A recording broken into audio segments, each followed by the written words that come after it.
బెంగాల్లో చివరి దశ పోలింగ్ కొనసాగుతోంది. 142 సీట్లలో ఓటర్ల అభ్యర్థుల భవితవ్యాన్ని తేల్చున్నారు.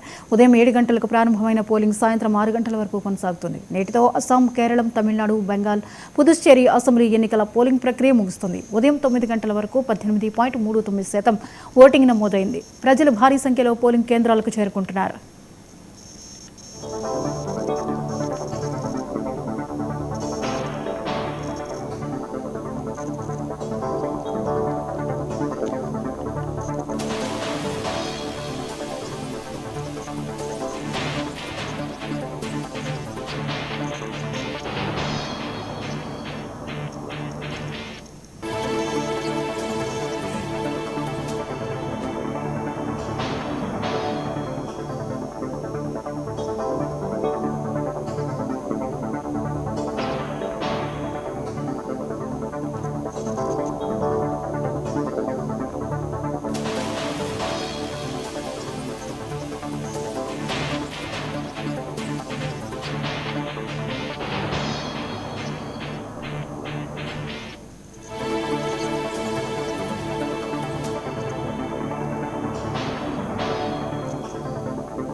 బెంగాల్లో చివరి దశ పోలింగ్ కొనసాగుతోంది. 142 సీట్లలో ఓటర్లు అభ్యర్థుల భవితవ్యాన్ని తేల్చనున్నారు. ఉదయం 7 గంటలకు ప్రారంభమైన పోలింగ్ సాయంత్రం 6 గంటల వరకు కొనసాగుతుంది. నేటితో అస్సాం, కేరళం, తమిళనాడు, బెంగాల్, పుదుచ్చేరి అసెంబ్లీ ఎన్నికల పోలింగ్ ప్రక్రియ ముగుస్తుంది. ఉదయం 9 గంటల వరకు 18.39% ఓటింగ్ నమోదైంది. ప్రజలు భారీ సంఖ్యలో పోలింగ్ కేంద్రాలకు చేరుకుంటున్నారు.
బెంగాల్లో చివరి దశ పోలింగ్ కొనసాగుతోంది. 142 సీట్లలో ఓటర్ల అభ్యర్థుల భవితవ్యాన్ని తేల్చున్నారు. ఈ అంశంపై మరిన్ని వివరాలను ఢిల్లీ బ్యూరో చీఫ్ నవీన్ అందిస్తారు. నవీన్, ఎన్నికల తుది దశ కొనసాగుతోంది బెంగాల్లో.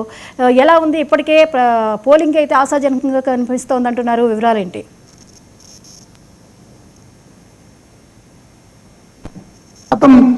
పోలింగ్ కూడా నమోదైనట్టు తెలుస్తుంది. సెకండ్ ప్లేస్ లో 142 స్థానాల్లో కూడా ఈ యొక్క ఎన్నిక కూడా జరుగుతున్నటువంటి పరిస్థితి నెలకొంది. ఈ నేపథ్యంలోనే ఇటు తృణమూల్ కాంగ్రెస్ తో పాటు బీజేపీ ఎట్టి పరిస్థితిలో బెంగాల్లో బాగా వేయాలనేటువంటి విధంగా అనేక ప్రయత్నాలు కూడా చేసినటువంటి పరిస్థితి నెలకొంది.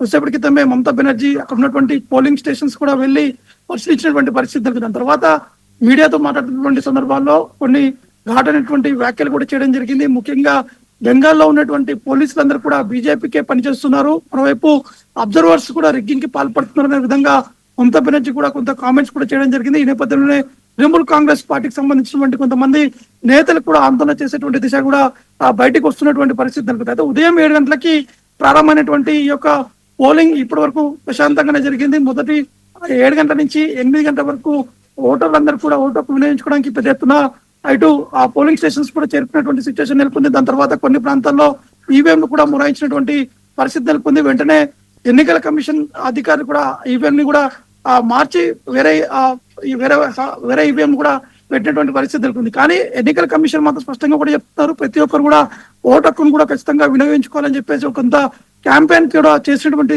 పరిస్థితులు నెలకొన్నాయి. కానీ ఇప్పుడు బెంగాల్లో సెకండ్ ఫేజ్ ఎన్నికలు అనేది టార్గెట్ కూడా చేసుకున్నారు. ఎందుకంటే మమతా బెనర్జీ 3 సార్లు ముఖ్యమంత్రిగా అయ్యారు, 4వసారి హ్యాట్రిక్ కొట్టాలనే విధంగా కూడా అనేక ప్రయత్నాలు కూడా చేయడం జరిగింది. బీజేపీపై అనేక ఆరోపణలు కూడా చేస్తూ ముందుకు కూడా వెళ్ళినటువంటి పరిస్థితి నెలకొంది. దానికి తీటుగా బీజేపీలో ఉన్నటువంటి స్టార్ క్యాంపెయినర్ కావచ్చు, ప్రతి ఒక్క కేంద్ర మంత్రులందరూ కూడా పశ్చిమ బెంగాల్లో పర్యటన కూడా చేశారు. ముఖ్యంగా ఉమెన్ రిజర్వేషన్ సంబంధించినటువంటి అంశాన్ని ప్రజలకు కూడా వివరించి చెప్పినటువంటి పరిస్థితులు నెలకొన్నాయి. దాంతో పాటు స్వయంగా హోంమంత్రి అమిత్ షా పశ్చిమ బెంగాల్లోనే ఉంటూ అక్కడ ఉన్నటువంటి పరిస్థితులు, రాజకీయ సంబంధించినటువంటి అంశాలు, ఇటు తృణమూల్ కాంగ్రెస్ వివరించినటువంటి తీరు కావచ్చు, ఏ విధంగా ప్రజల్ని ఏ విధంగా ఇబ్బంది పెడుతున్నారు, ఏ విధంగా బెదిరిస్తున్నారు అనే అంశాన్ని కూడా ప్రజలకు వివరించి చెప్పినటువంటి సందర్భాలు నెలకొన్నాయి. మరోవైపు ప్రధాని నరేంద్ర మోడీ స్వయంగా రోడ్ షోస్ కూడా ఏర్పాటు కూడా చేయడం జరిగింది.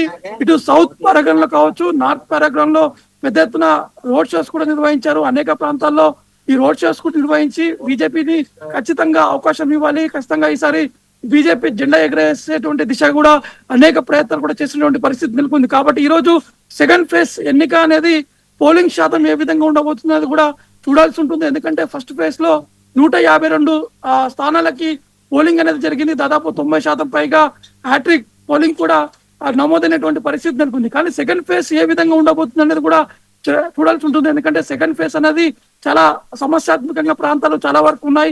ఎందుకంటే ఇటు సౌత్ 24 పారాగాన్ అనేది అక్కడ ఉన్నటువంటి ఓటర్స్ కావచ్చు, ఇది చాలా కాంప్లికేటెడ్ అయినటువంటి ఏరియా కాబట్టి అక్కడ ఉన్నటువంటి పోలీసులు కావచ్చు, అదనంగా 2000 మంది పోలీస్ భద్రతా బలగాలను కూడా మోహరించినటువంటి పరిస్థితి నెలకొంది. ముఖ్యంగా ఉత్తరప్రదేశ్ చెందినటువంటి IPS officer Ajay Paul శర్మని observer గా కూడా నియమించినటువంటి పరిస్థితి నెలకొంది. ఎందుకంటే ఈ సౌత్ 24 పారాగన్ అనేది సమస్యాత్మకంగా ప్రాంతంగా అధికారులు కూడా గుర్తించారు. అక్కడ ఎక్కువగా ఆ ఘటన కూడా జరిగేటువంటి అవకాశం ఉందని చెప్పేసి ఇప్పటికే ఇంటెలిజెన్స్ వర్గాలు కూడా హెచ్చరికలు కూడా జారీ చేసినటువంటి పరిస్థితి నెలకొంది. కాబట్టి ప్రస్తుతానికి ఇటు అజయ్ పాల్ శర్మ నేతృత్వంలో ఈ యొక్క పరిస్థితులను కూడా సమీక్షిస్తున్నటువంటి పరామర్శ. Right, thank you Naveen.